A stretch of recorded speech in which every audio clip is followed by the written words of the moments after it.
தம்முடைய ஜனங்கள் விடுதலையாக்கப்பட்ட ஜனங்களாய் தொடர்ந்து வாழணும்னா முதல்ல அவங்க என்ன தெரியுங்களா, அவங்க விசுவாசிக்கணும் அவங்களுடைய பாவங்கள் எல்லாமே அவங்களுக்கு மன்னிக்கப்பட்டு விட்டன. ஏன்னா இந்த ஒரு நம்பிக்கை, இந்த ஒரு காரியத்துல ஒரு விசுவாசம் இல்லாமல் போக கூடுமானால் அடுத்தது ஆக்கினை தீர்ப்பு உங்களை வாட்டிக்கொண்டே இருக்கும். நல்லா தெரிந்து கொள்ளுங்க. ஆமென். இது உண்மை பிரியமானங்களே. நான் சொல்லிக் கொண்டிருக்கிறேன், தைரியமாய் இங்க நின்று கொண்டே இந்த காரியத்தை நான் உங்களுக்காக சொல்வேன். ஏன்னா இதை திரும்பவும் நான் சொல்வேன். ஏன்னா இது இறங்க இறங்க இறங்க இறங்க உள்ளுக்குள் இறங்க இறங்க தான் நீங்க மன்னிக்கப்பட்டு விட்டீங்க. இனிமே பாவத்துக்கும் எனக்கும் சம்பந்தம் இல்லை, தைரியமா நான் பாவம் செய்ய மாட்டேன் அப்படின்ற ஒரு உணர்வு எல்லாருக்கும் வரும். நான் கட்டாயப்படுத்த தேவையில்லைங்க உங்களை. இப்படி செய்யக்கூடாது தெரியுமா, நீ இது தவறு தெரியுமா, இது தப்பு தெரியுமா, அப்பா அவனை அடிச்சிருவாரு தெரியுமா, அப்பா அவனை தண்டிச்சிருவாரு தெரியுமா, நீ பாரு இப்படி செஞ்சினா நீ சரியா வாழ மாட்டே தெரியுமா, உன்னை ஆசீர்வாதம் சேராது தெரியுமா. இதை நான் சொல்ல தேவையில்லை பிரியமானங்களே. நான் பிரசங்கிக்கிற இந்த பிரசங்கத்திலே நீங்க தெரிந்து கொள்வீங்க that பாவம் இஸ் ராங்.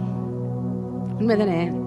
நான் சொல்ல மாட்டேன் உங்கள்கிட்ட. இந்த பிரசங்கத்திலே நீங்க தெரிந்து கொள்வீங்க ஏசு தாமே நமக்காக எல்லாத்தையும் முடிச்சிட்டாரு. நம்ம பாவ கடன் தாங்க ஃபர்ஸ்ட் அண்ட் ஃபார்மோஸ்ட் முதலாக தீர்ந்தது. அநேகர் இதை தைரியமா சொல்ல மாட்டாங்க. ஏன் தெரியுங்களா? இல்ல இது பாவத்தை தான் தூண்ட வைக்கும், பாவம் செய்ய தைரியமா இறங்குவாங்க அப்படின்ட்டு. இல்ல, இந்த சத்தியத்தை உள்ளத்துக்குள்ள இறக்குறவங்க, சிந்தை அளவு வச்சிருக்கிறவங்க கஷ்டம். ஆனா உள்ளத்துக்குள்ள இறக்குறவங்க, ஏன்னா தேவன் ஆவியா இருக்க நம்ம மறுபடியும் எங்க பிறந்திருக்கோம்? ஆவியில பிறந்திருக்கோங்க. இந்த ஆவிக்குரிய மனுஷன் அதை ஏற்றுக்கொள்ளும் பொழுதுங்க நிச்சயமாகவே ஒரு அற்புதம் நடக்கும். எஸ், ஹல்லேலூயா. சோ தம்முடைய ஜனங்கள் விடுதலை பெற்று வாழணும்னு சொல்லி தான் தேவன் வந்தாரு. சோ முதல்ல அந்த விடுதலையான வாழ்க்கையை கிறிஸ்தவர்கள் அனுபவிக்க வேண்டும் என்றால் பிரியமானங்களே, முதல்ல அவங்க தெரிந்து கொள்ள வேண்டியதெல்லாம் அவங்க வாழ்நாள் முழுவதும் உள்ள எல்லா பாவங்களும் அவங்களுக்கு மன்னிக்கப்பட்டு விட்டன. ஹல்லேலூயா பிரியமானங்களே. ஏன்னா நீங்க தேவன் உங்களை ரொம்ப நேசிக்கிறாருங்க. நம்மளால நம்மளை ரட்சித்துக் கொள்ள முடியலங்க. இயேசு தாமே நமக்காக வர வேண்டியதாயிடுச்சு. சிலுவையில நமக்காக மறிக்க வேண்டியதாயிடுச்சு. நம்முடைய பாவ கடனை நம்மளால தீர்க்க முடியாது. அது எவ்வளவோ தான் பழைய ஏற்பாடுல நீங்க எடுத்துக்கொள்ளும் பொழுதுங்க பாத்தீங்களா, மிருகத்தின் ரத்தம் ஒரு உதாரணம் பிரியமானங்களே. அது இயேசுவின் ரத்தத்தின் மாதிரி. ஆனா அதனால பாவத்தை மூடத்தான் முடிஞ்சதே தவிர அதை டோட்டலி எடுத்து போடவே முடியல. பிரதான ஆசாரியன் அவன் உள்ளுக்குள்ள போகும் பொழுது கூடங்க அவனுக்குள்ள பாவமே இருக்கக்கூடாது தெரியுங்களா. ஆனா இயேசு நமக்காக பிரதான ஆசாரியராய் பாவத்தை எல்லாம் தீர்த்து அவர் ரத்தத்தை சிந்தினாருங்க. மூடப்பட்ட பாவம் இப்ப நம்மளுக்கு புதிய ஏற்பாட்டுல முற்றுமா இல்லாமல் ஆக்கப்பட்டது. தேவன் இப்ப உங்களை பார்க்கும் பொழுதுங்க எப்படி தெரியுமா பார்த்து கொண்டிருக்கிறாரு? பாவமே இல்லாத ஜனங்களாய் பார்த்து கொண்டிருக்கிறாருங்க. அதை நீங்க ஏற்றுக்கொள்ளணும். இதுதான் சத்தியங்க. இதான் இயேசு சத்தியம். அதான் கிருபையும் சத்தியமும் யாரிடத்துல இருந்து வந்தது? இயேசு மூலமாய் வந்தது. கிருபையும் சத்தியமும் இயேசு மூலமாய் வந்தது. ஆமென்.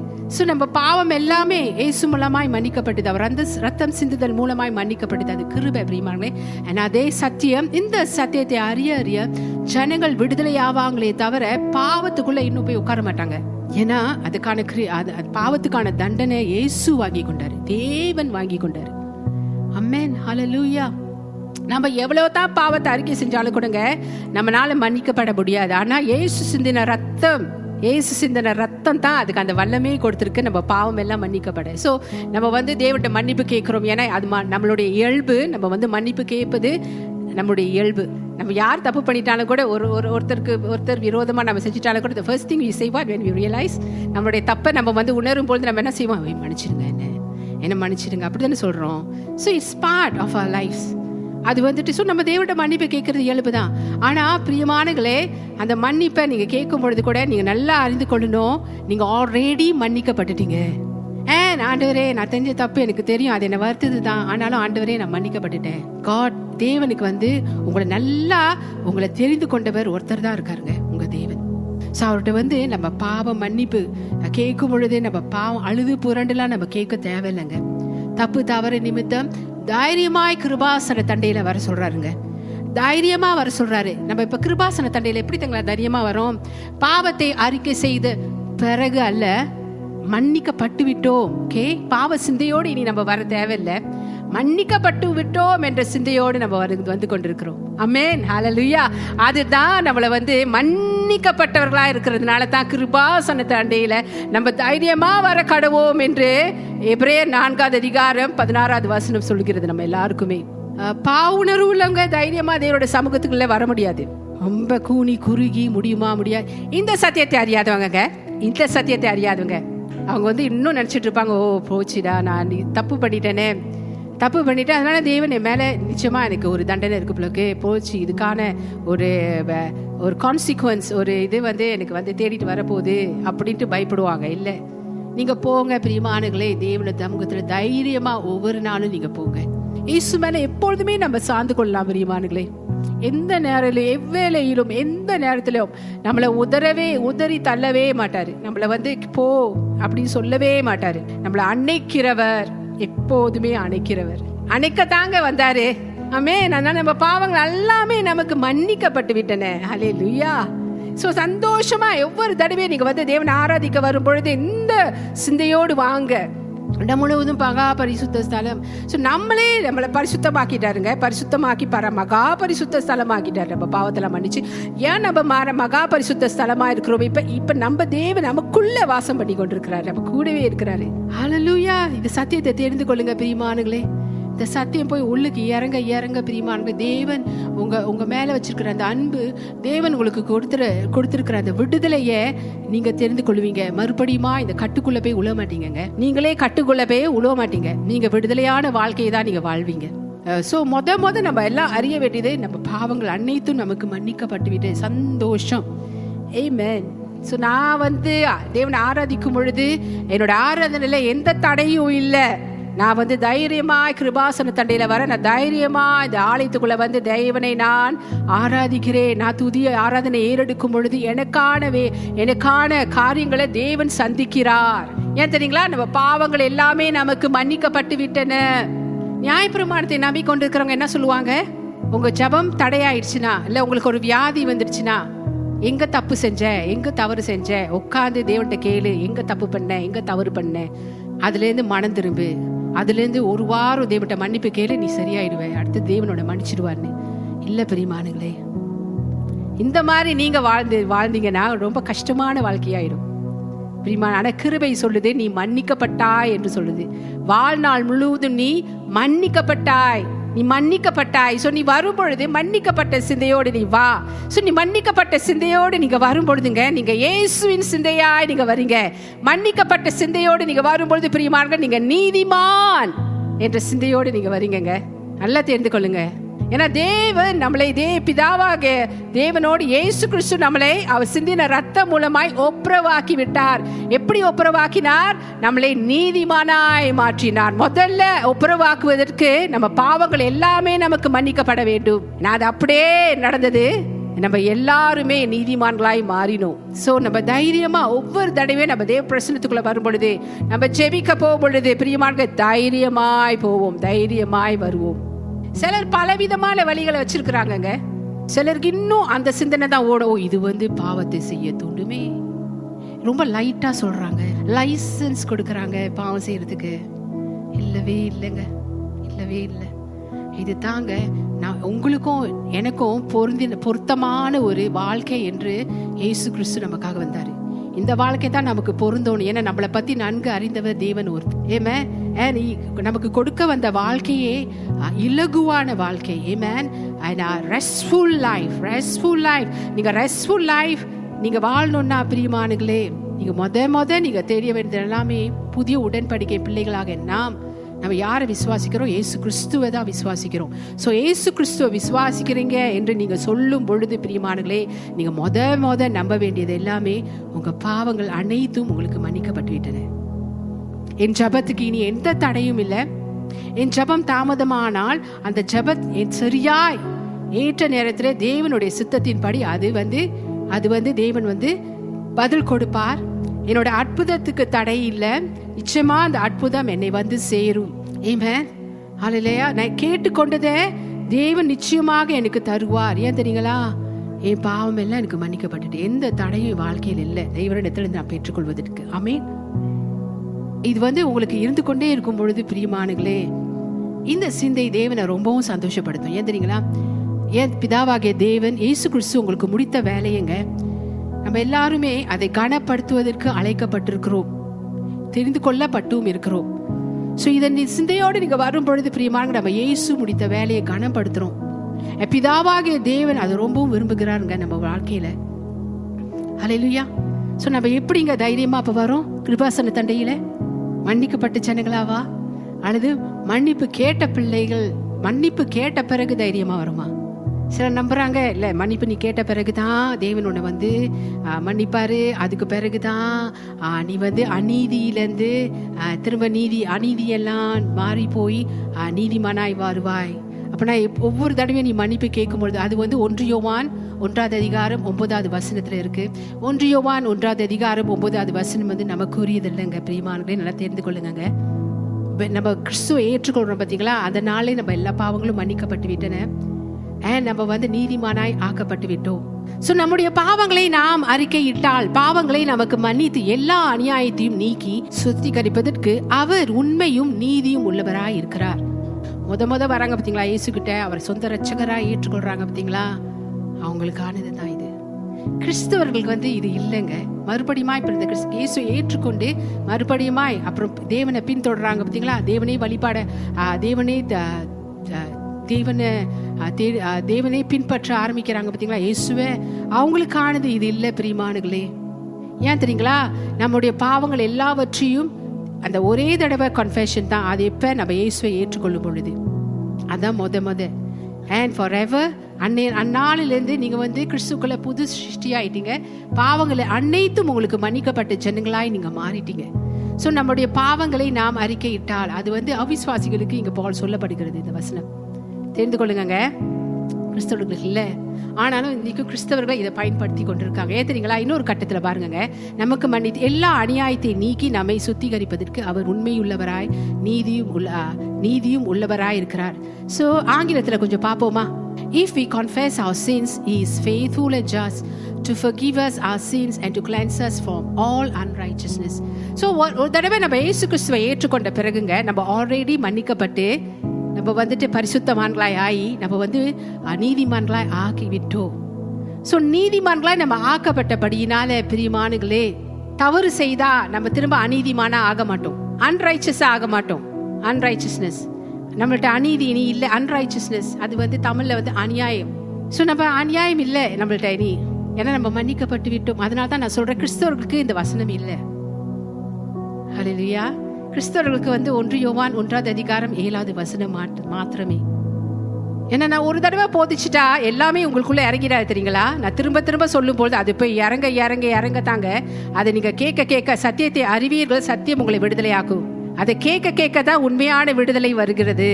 நல்லா தெரிந்து கொள்ளுங்க பிரியமானங்களே. ஹல்லேலூயா. ஆமென் ஆமென். ஸோ நம்ம இடத்துல இனி அநியாயம் இல்லை, அப்படின்னா அன்ரைச்சஸ்னஸ் இல்லை. நம்ம வந்து நீதிமான்களாய் ஆக்கப்பட்டுட்டோம். தவறு செய்யும் பொழுதும் நம்ம நீதிமான்களாய் தான் இருக்கிறோம். ஆமென் ஹல்லேலூயா. இனி தேவனுக்கும் உங்களுக்கும் எந்த இடையூறும் இல்லைங்க. நீங்களும் தேவனும் திரும்ப சொல்றேன் இப்படியா ஆயிட்டீங்க சரிங்களா? இப்படியா ஆயிட்டீங்க. ஸோ உங்க ஆசீர்வாதம் எந்த விதத்திலையும் தடை பண்ணப்படாது. Very close. ஸோ இது ஒவ்வொன்றையும் நம்ம வந்துட்டு ரொம்ப ஆராய்ச்சி பார்த்தோம்னா, அதான் கிறிஸ்தவர்கள் வந்து தேவ செய்தியை கேட்கும் பொழுது வீட்டுக்கு போயிட்டு அது திரும்ப ஆராயணும், அது ரொம்ப தியானம் பண்ணணும். இயேசு அவங்களுக்கு முடித்த வேலை, தேவனுடைய அன்பை ரொம்ப தியானம் பண்ணணும். அதை நீங்கள் செய்யும் பொழுதுங்க, நீங்கள் தேவனோட எவ்வளோ க்ளோஸாக இருக்கீங்க. ஸோ உங்கள் ஆசீர்வாதம் இனி தடை பண்ணப்படாது. எவ்வளோவா நீங்கள் மன்னிக்கப்பட்டிருக்கீங்க. இதெல்லாம் வந்துட்டு பரிசுத்த ஆவியானவர் உங்களுக்குள்ளே வந்து இடைப்படுவார். ஒரு தடவை கேட்டு அப்படியே விட்டுட்டு போனால் அங்கே வந்து எந்த ஒரு கிரியும் இருக்காது. ஐ மீன் அங்கே வந்து அது அவ்வளோ ஒரு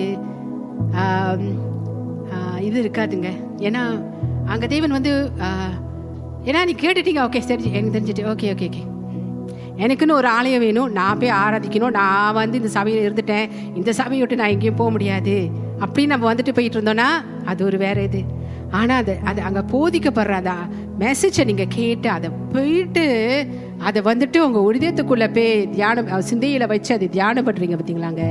அங்கே தான் அங்கே பரிசுத்த ஆவியானவர் வந்து தொடர்ந்து உங்களை வந்து உங்களோடு பேசுவார், உங்களுக்கு வெளிப்பாடுகள் ரெவலேஷன்ஸை தருவார், உங்கள்கிட்ட பேசிக்கிட்டே இருப்பார் ஆண்டவர். பேசிக்கிட்டே இருப்பாரு. ஸோ இந்த சத்தியத்தை நான் உங்களுக்கு போதிக்கணும் பார்த்தீங்களா? இதுல தேவன் வந்து உங்களுக்கு தெளிவை கொடுத்துக்கொண்டே இருப்பாரு, தெளிவை கொடுத்துக்கொண்டே இருப்பாரு. ஸோ இது ஆழமாய் உள்ளத்துல போய் இறங்கும் பொழுதுங்க அப்படியே எஸ் இதுதான் ஆமென் ஹல்லேலூயா. நான் அசைக்கப்படுவதில்லை, நான் உறுதியா நிற்கிறேன். ஆமென். சியோன் மலையை போல அசைக்கப்பட மாட்டாங்களாம் கர்த்தரை உறுதியாய் பற்றி கொண்ட ஜனங்கள். ஆமென். சத்தியத்தை புடிச்சு கொள்றவங்க அசைக்கப்பட மாட்டார்கள். ஆமென். சோ இது கிருபை நற்செய்தி, உங்க பாவ மன்னிப்பு, புதிய உடன்படிக்கை, இயேசு கிறிஸ்துவை விசுவாசிப்பது பிரியமானங்களே. அதை நீங்க பிடித்து கொள்ளும் பொழுது பிரியமானங்களே, நீங்க அசைக்கப்பட முடியாத கிறிஸ்தவர்களாய் நீங்க இருப்பீங்க. அது தாங்க கிறிஸ்து நம்ம என்னுடைய நங்கூரத்துக்கு அடுத்த என்னுடைய நங்கூரம். ஆமென்.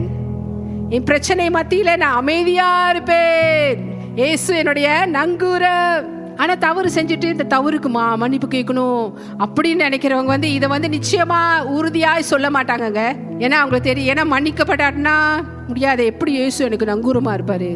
ஆனா சொல்றேன், நீங்க எல்லாரும் மன்னிக்கப்பட்ட பிள்ளைகளா இருக்கிறதுனால இயேசு ஒவ்வொரு நாளும் இதை நீங்க விசுவாசிக்கும் பொழுது ஒவ்வொரு நாளும் தைரியமா நீங்க சொன்னா இயேசு என்னுடைய நங்கூரம், அதனால நான் பயப்பட மாட்டேன், அவர் எனக்கு உதவி செய்வார், எனக்கு பலனை தருவாரு, எனக்கு ஆரோக்கியத்தை தருவாரு, என் ஒவ்வொரு நாளும் என் கூடவே வருவாரு, என் கூடவே வருவாரு. நான் நல்லவனா?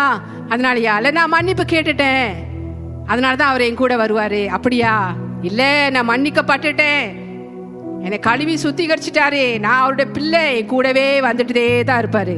சிலருக்கு வந்து இந்த சத்தியத்தை நம்பாதவங்க என்ன சொல்லுவாங்க தெரியுங்களா?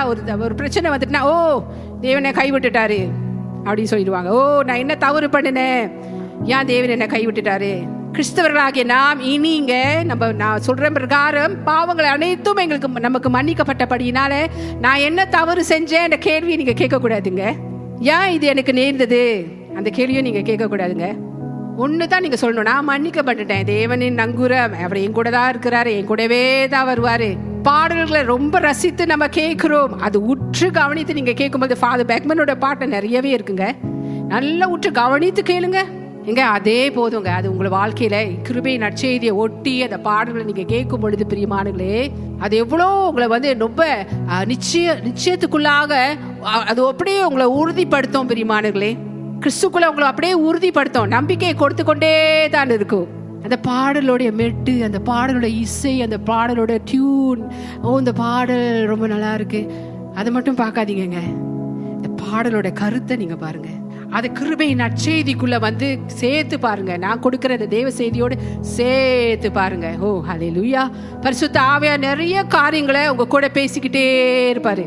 தேவன் தேடுறதுல என்ன தெரியுங்களா? அவரை தேடுகிற ஜனங்களை தேவன் விரும்புகிறாருங்க. அவரை தேடுகிற ஜனங்கள் எல்லாரையும் தேவன் நேசிக்கிறாருங்க, எல்லாரும் தேவன் விரும்புகிறார். ஆனா இன்னும் விசேஷமான அவர் கிட்ட வந்து என்னோட பேசுங்க ஆண்டவரே, இன்னும் எனக்கு வெளிப்பாடு தாங்க ஆண்டவரே, ஆவியானவரே இந்த சத்தியத்துக்குள்ள இன்னும் என்ன நடத்துங்க ஆண்டவரே அப்படி நீங்க கேட்க கேட்க பிரியமானங்களே, இயேசுவை விசுவாசிப்பது புதிய உடன்படிக்கையில நான் வந்து இயேசுவை விசுவாசிக்கணும்.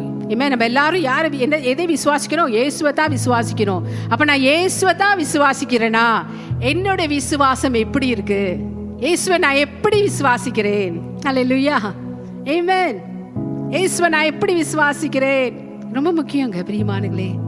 நானும் பல வருஷ கிறிஸ்தவ தான், ஆனா நான் கிருபை நற்செய்தியை நான் தெரிந்து கொள்ளும் பொழுதுதான் உண்மையான அந்த விடுதலையான வாழ்க்கையை நான் அனுபவித்துக் கொண்டிருக்கிறேங்க, அந்த சந்தோஷமான வாழ்க்கையை நான் அனுபவித்துக் கொண்டிருக்கிறேங்க. நான் தேவனை ஆராதிக்கும் பொழுது அந்த சந்தோஷமான ஒரு ஆராதனைங்க, அந்த ஆவில நிரம்பின ஒரு ஆராதனைங்க. ஆமென் ஹல்லேலூயா. எந்நேரமும் எவ்வேளையும் தேவனிடத்துல நான் சந்தோஷமாய் வந்து கொண்டிருக்கிறேன், கிருபை நற்செய்தி மூலமாய் தான். சோ இந்த கிருபை நற்செய்தி தான் நான் உங்க மத்தியில போதித்துக் கொண்டிருக்கிறேன் பிரியமானங்களே. கிருபை நற்செய்தி, எனக்கு கிருபை தான் நல்ல செய்தி, எனக்கு கிருபை தான் இயேசுனா நல்ல செய்தி தான். இயேசு கிறிஸ்துவை நீங்க விசுவாசிக்கும் பொழுது நல்ல செய்தியை தான் நீங்க கேட்டுக்கொண்டே இருக்கணும் பிரியமானங்களே. உங்களை கிறிஸ்துக்குள் பலப்படுத்துகிற செய்தி, கிறிஸ்துக்குள் உங்களை பலப்படுத்துகிறது கிறிஸ்துவே நற்செய்தி தான். ஏன்னா கிறிஸ்து தான் உங்களை தேடி வந்தாரு, கிறிஸ்து தான் உங்க பாவங்கள் எல்லாத்தையும் மன்னிச்சாரு. ஆமென். ரொம்ப விசேஷமான காரியம் என்ன தெரியுங்களா? பாவம் மன்னிக்கப்பட்டு விட்டன, வாழ்நாள் முழுவதும் உள்ள எல்லா பாவங்களும் மன்னிக்கப்பட்டு விட்டன. இன்னைக்கு இரவு இயேசு வரக்கூடுமானால், எக்கால சத்தம் தொடிக்க கூடுமானால் நம்ம எல்லாருமே எடுத்துக்கொள்ளப்படுவோம். சந்தோஷமான விஷயம்.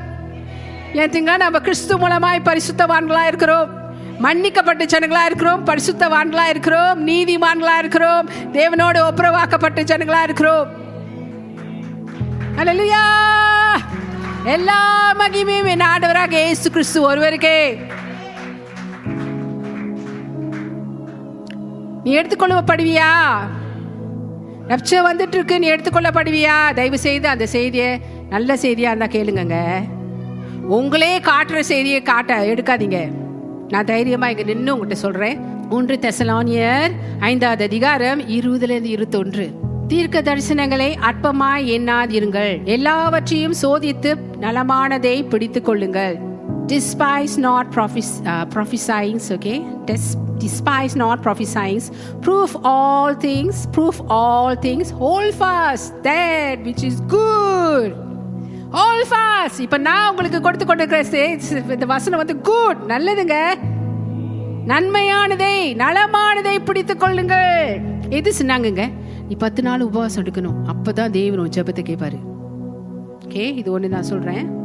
2வது, தைரியமா உன் பாவங்களெல்லாம் மன்னிக்கப்பட்டபடியினால் நீ தைரியமா கிருபாசனத்தை வந்து நீ இரக்கத்தையும் பெற்றுக்கொள்ள, கிருபையும் பெற்றுக்கொள்வ. எது வந்து ஈஸியா இருக்குங்க உங்களுக்கு? எது ஈஸியா இருக்கு உங்களுக்கு? நீ உபவாசம் எடுத்தா தான் உன் ஜெபம்லாம் கேட்கப்படும், நீ பரிசுத்தமாக்கப்படுவாய், நீ நீதிமானாயே வாழ்வாய். இது சின்னங்கா இருக்கா? ஏசு உன் பாவம் எல்லாவற்றையும், ஏசு உங்களுடைய பாவம் அனைத்தையும் மன்னித்தபடியினால நீங்க இப்ப கிருபாசன தண்டையில தைரியமாய் வந்து அவருடைய இரக்கத்தையும் அவருடைய கிருபையும் நீங்க பெற்றுக்கொள்ளலாம். எது சின்னங்க இருக்கு? சிலர் நினைக்கிறாங்க அவங்க செய்யறது மூலமாய் நடக்கும் என்ன, நம்மனால நம்மளே ரசிக்க முடியல, நம்ம பாவ கடத்தை தீர்க்க முடியல, நம்ம இனிமே என்னத்தை செஞ்சீங்க தேவனிடத்தை பெற்றுக்கொள்ள முடியும்? ஒண்ணுமே முடியாது. ஆனா நம்ம என்ன செய்யணும் தெரியுங்களா? விசுவாசிக்கணும், இயேசு முடித்த வேலையை பேசணும். இப்ப நீங்க விசுவாசிக்க வேண்டியது, உங்க பாவங்கள் அனைத்தும் உங்களுக்கு மன்னிக்கப்பட்டு விட்டன, அதே நீங்க பேசுங்க. அதுதான் இயேசு உங்களுக்காக முடித்த வேலை. ஏமா நீங்க இப்படி இருக்கும் பொழுதுங்க நீங்க இயேசு சிந்தையுடையவர்களா மாறிடுவீங்க. உங்க இப்படிதாங்க நீங்க இயேசுவை வந்து புதிய உடன்படிக்கையில விசுவாசிக்கணும். பிரியமானங்களே, இப்படிதான் நீங்க இயேசுவை விசுவாசிக்கணும். அதான் சொல்றவங்க, எல்லாவற்றையும் சோதித்து பார்த்து, இப்ப நான் சொல்றத கூட சோதித்து பாருங்க, என் நலமானதை பிடித்துக் கொள்ளுங்க. இயேசு வந்தப்பே என்ன சொன்னாரு? வருத்தப்பட்டு பாரம் சுமப்பவர்களே நீங்க எல்லாரும் என்னிடத்துல வாருங்க, நான் உங்களுக்கு இளைப்பாறுதல் தருகிறேன். இளைப்பாறுதல் வாழ்க்கையிலங்க எந்த சுமையும் இல்லைங்க. தேவன் உங்க மேல எந்த பாரமா இருக்கு, அது தேவனிடத்துல இருந்து வராது. பிரியமானவர்களே, நல்லா தெரிந்து கொள்ளுங்க, தேவன் வந்து சுமையை தீர்க்க வைத்தாரே தவிர, இறக்கி வைக்க வந்தாரே தவிர சுமையை உங்க மேல சுமத்த வரல. அது வந்து மத்தேயு 11வது அதிகாரம் 28வது வசனம் தெளிவா சொல்லிட்டுங்க. பிரியமானவர்களே, ஒரு காரியம் உங்களுக்கு பாரமா இருக்கா, அந்நிய பாஷையில பேசுங்க. ஆவியானவர் அந்த பாரத்தை எடுத்து போட்டுருவாரு. அந்த பாரத்தை சுமந்துட்டு என்னது உங்களுக்கு உதவியாளர் உங்களுக்குள்ளவே இருக்கிறாரு. ஆமே, நீ தப்பு பண்ணிட்டனா, தவறு பண்ணிட்டனா, எது சரியா இல்ல, எது தப்பா நடந்தது, எது சரியா இல்ல, இந்த மாதிரி கேள்விகளை கேட்காதீங்க. பிரியமானங்களே, மன்னிக்கப்பட்டுட்டேன், அதனால எந்த தவறு இல்லை, எந்த தப்பும் இல்லை, இந்த பாரமே அப்பால போ இயேசு நாமத்துல. ஆனா நான் சொல்ற பிரகாரம் நீங்க வந்து விசுவாசிக்க கூடுமானால் இயேசுவை, பிரியமானங்களே, பாரங்கிறது வரவே வராது. எட்டி பார்க்காதுங்க. இந்த வாழ்க்கைக்கு தான் தேவன் உங்களை அழைத்திருக்கிறார். இயேசு நம்முடைய பரிசுத்தமா இருக்கும் பொழுது, இயேசு நம்முடைய நீதிமானா இருக்கும் பொழுது, நம்ம இந்த பூமியில வாழும் பொழுதே பிரியமானங்களே மன்னிக்கப்பட்ட ஜனங்களாய் அவர் பிரசன்னத்துக்குள்ள மகிழ்ந்து களி கூறுறோம். சும்மாவா? we are preparing ourselves for heaven. உண்மைதானே? இங்கேயே எவ்வளோ நான் திரும்ப சொல்றேன், எவ்வளோக்கு நல்லா தேவனை ஆராதிக்க முடியுமோ ஆராதிப்போம். எங்க அங்க போனோன்னு இன்னும் விசேஷமான ஆராதனை இருக்கு. நம்ம ஆராதிக்கும் பொழுதுங்க தேவ தூதர்கள் திட்டம் முழுவதும் செய்து நம்ம தேவனை ஆராதித்து கொண்டு இருக்கிறாங்க. தெரியுங்களா? எனக்கு ஒரு ஆசை, நான் பார்க்க முடியுமா? பார்த்தா நல்லா இருக்குமே. ஏன்னா நம்மளுடைய ஆராதனை தேவன் எவ்வளவு பிரியப்படுறாரு தெரியுங்களா? நம்ம தான் நம்ம செல்ஃபை மட்டுப்படுத்திக்கிறோம். நீங்க எவ்வளோ மன்னிக்கப்பட்டீங்க தெரியுங்களா?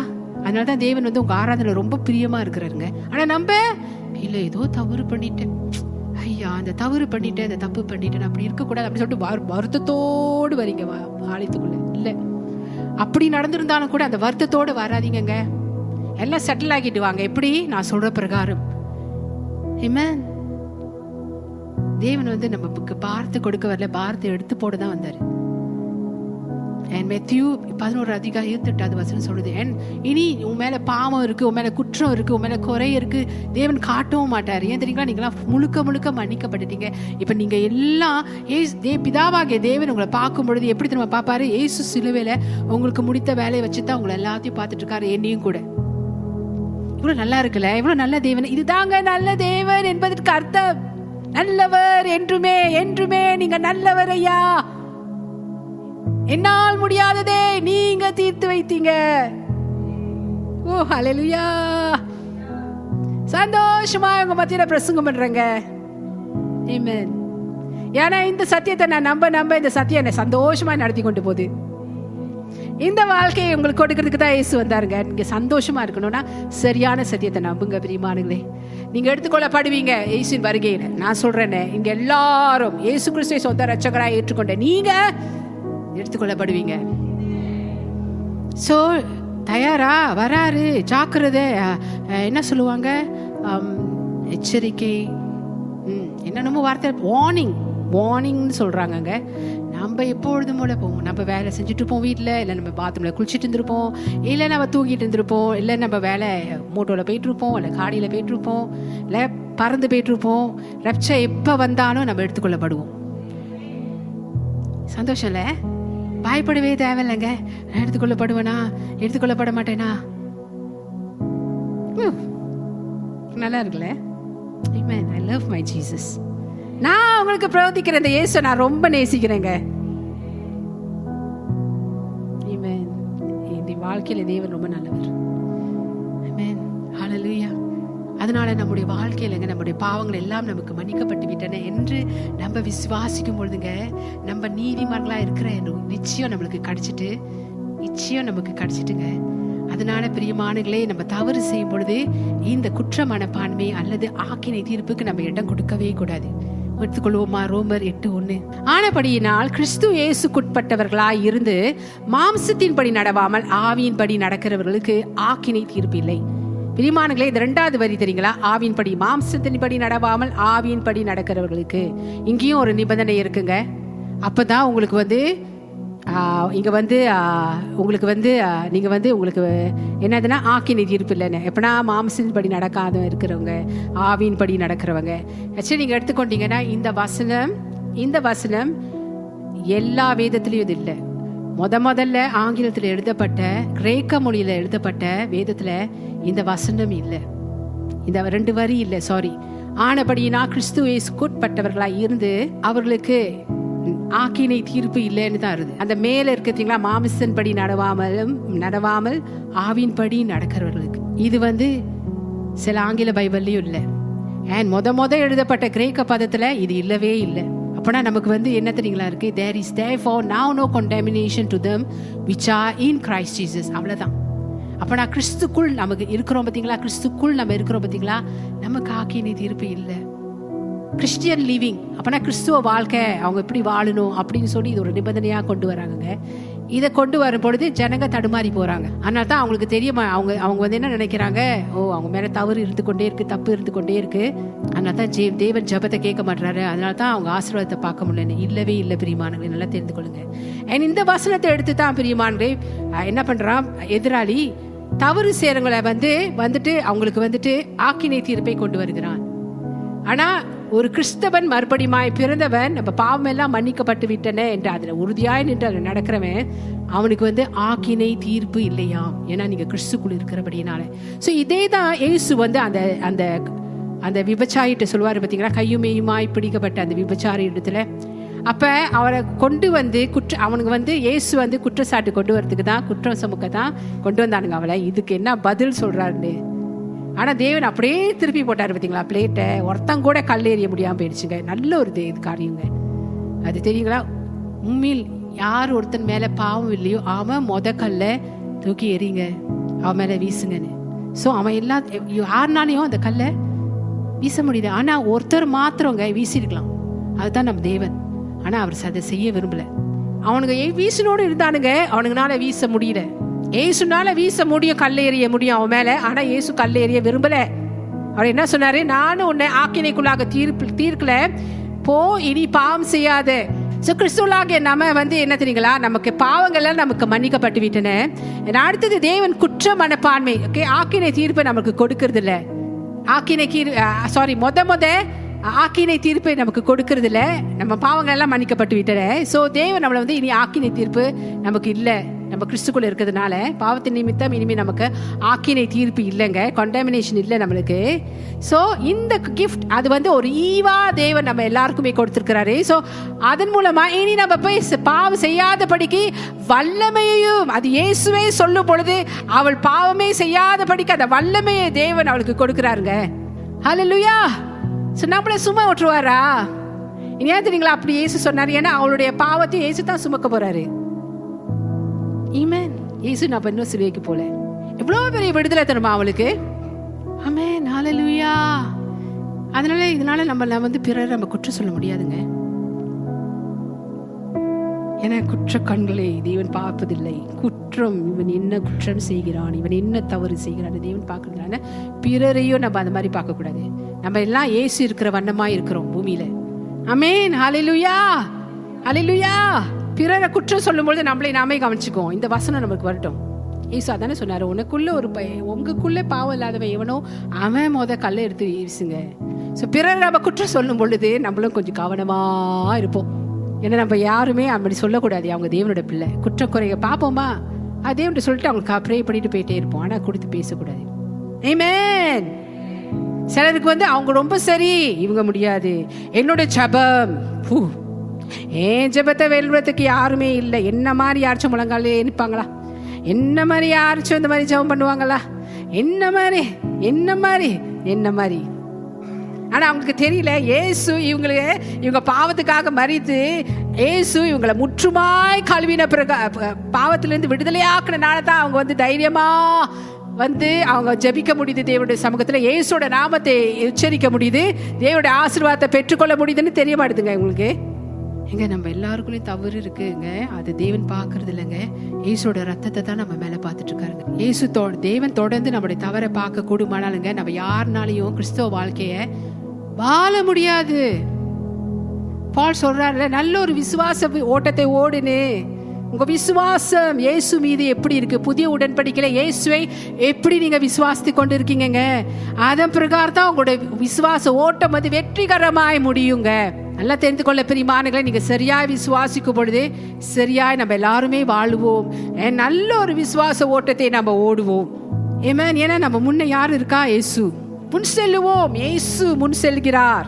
எப்பொழுதுனா நீங்க வந்து I am the righteousness of God in Christ Jesus நீங்க சொல்லிக்கிட்டே இருக்கும் பொழுது you're seeing Jesus. நீங்க இயேசுவை பார்த்து கொண்டே இருக்கீங்க. ஆமென். நீங்க வந்து இயேசு சிந்தையுடையவர்களாகவே இருக்கீங்க. பாவம் அவங்களை மேற்கொள்ள முடியாது. ஹல்லேலூயா. ஏன்னா நீங்க கிறிஸ்துக்குள் நீதிமான் என்று சொல்லுங்க, இயேசுவோட வல்லமை அங்க போய் அந்த பிரச்சனையில இருந்து உங்களை விடுதலை ஆக்குது.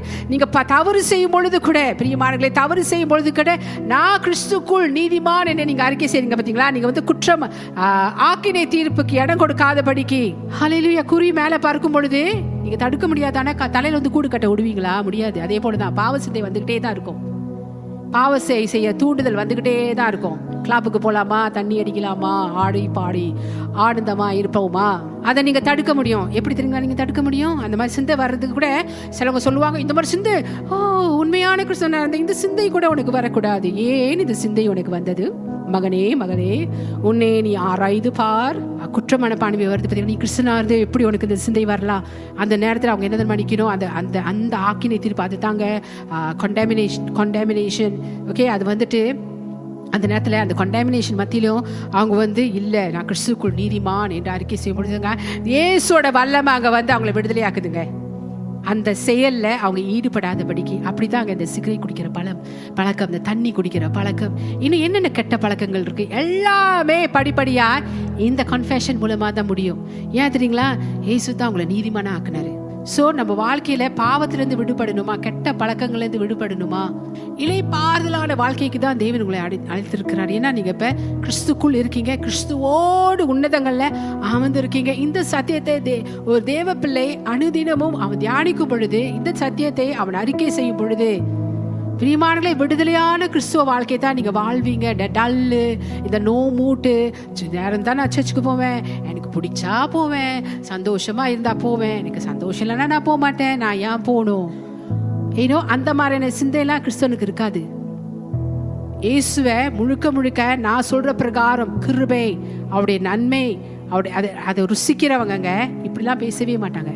தேவனுடைய அன்பை ருசிங்க பிரியமானங்களே. உங்க வாழ்க்கையில எப்படி தியானம் பண்ணுங்க, சந்தோஷமா உங்களை வாழ வைக்கும் பிரியமானங்களே. நீங்க வேலைக்கு போகும்போது கூட சந்தோஷமா வேலை செய்வீங்க. வேலை இடத்துல நீங்க பிறருக்கு, நீங்க கிறிஸ்தவர்கள் வந்து வேலை இடத்துல போய் வேலை செய்யும் பொழுது பிரியமானங்க, அவங்க வந்து அந்த கம்பெனிக்கு ஆசீர்வாதமா போறாங்க. தெரியுங்களா? அப்படிதான் வேலை செய்யற நீங்க எல்லாம் எந்த டிபார்ட்மெண்ட்ல நீங்க வேலை செஞ்சாலும் சரி, நீங்க இயேசுவோட பிள்ளையா இருக்கிறதுனால, நீங்க நீதிமான்களா இருக்கிறதுனால, பிரியமானங்களே, நீங்க கிறிஸ்துக்குள் இருக்கிறதுனால, நீங்க எங்க போனாலுங்க நீங்க வந்து பிறருக்கு ஆசீர்வாதம் தான். அப்படியான சிந்தையோடு நீங்க போகும்பொழுது, என்னோட கம்பெனியை நான் முன்னுக்கு தான் கொண்டு வரணும், என்னோட நான் வேலை செய்யற இடத்த நான் முன்னுக்கு தான் கொண்டு வரணும். ஏன்னா தேவன் அப்படியான கையிட்டு செய்யும் வேலையை நான் ஆசீர்வதிப்பேன்னு சொன்னாரு. நமக்குள் இருக்கிற பரிசுத்த ஆவியானவர்கள் நம்ம கையிட்டு செய்யும் வேலையை ஆசீர்வதிக்க செய்கிறார். செழிப்பா வாழ்வீங்க. ஆமென். இது தாங்க புதிய உடன்படிக்கையில நம்முடைய பங்கு. இயேசுவை இப்படி விசுவாசிப்பதுதான் நம்முடைய பங்கு.